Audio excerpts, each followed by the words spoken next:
Hi everyone, it's Brittany and Katie with the Q Team in Rochester, New York. We're back today to talk about how to stage your home without spending any money. Yep.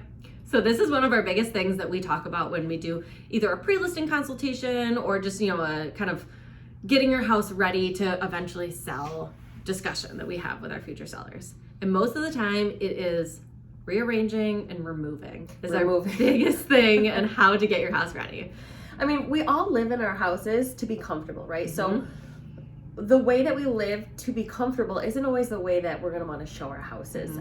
So what we do is come in as an extra set of eyes from the outside and say, okay, here's what we think needs to be removed from the house, or this would better serve this space, maybe removed or put somewhere else in the corner of the room or something like that.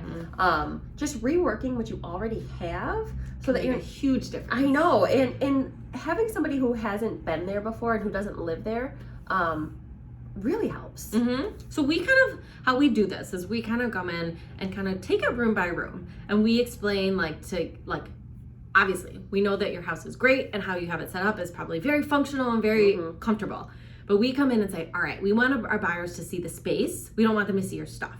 So we walk through room by room and we're like, all right, everything off the counters. We want nothing on the counters except for these two items. Right. And then we're gonna say, okay, we have this table in here. We want you to take out a leaf, make it a little bit smaller, and let's make this dining area feel really spacious. We go into the living room and we're like, all right, we have a couch, a love seat, and a chair.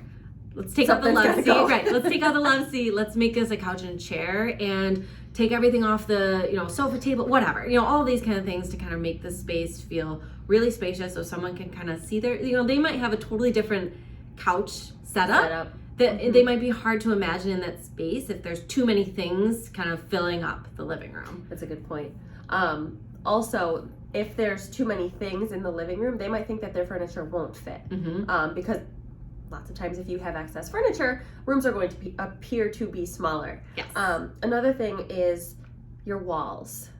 We want most, if not all, of your personalized pictures, names of your children in their bedrooms. We want all of that off of the wall for your privacy purposes first and foremost, and just so that when potential buyers walk through, they're imagining it as their own. They don't want to walk in and be like, oh yeah, this is John and Lucy's house. Yeah. John and Lucy Jones. I know, right? Another thing that we're talking about is kind of showing the space of what we think a lot of buyers might like. A lot of people are looking for home office spaces. So there might be a corner of your house that maybe you don't need a home office, but we know that this would be a perfect spot for someone that needs a home office to see it as that we're going to help you kind of stage it or set it up to potentially, I guess, make the buyers see what the space could be. So instead of having it as, a extra bedroom that you don't need, or a shoe corner, something like that, we might say, all right, let's put this small little desk table that you have in the basement. Let's put that in the corner and kind of set it up cute so that someone sees that this could be a great little home office space. Appeal to as many buyers as possible. Yep. So that's where we come in. We kind of help you remove, declutter, neutralize, show you everything that you need to do so that we can kind of make the most amount of money and show the house in the best light. And I do want to say that once showings are done, you can put everything back. Oh, yeah. How you want it. Oh, yeah. Because you are still going to have to live there for, 4 to 8 weeks longer. Totally. So you can live comfortably again. Yes. It's not long term. But we're here to tell you can stage without spending thousands of dollars No money on a needed. professional stager.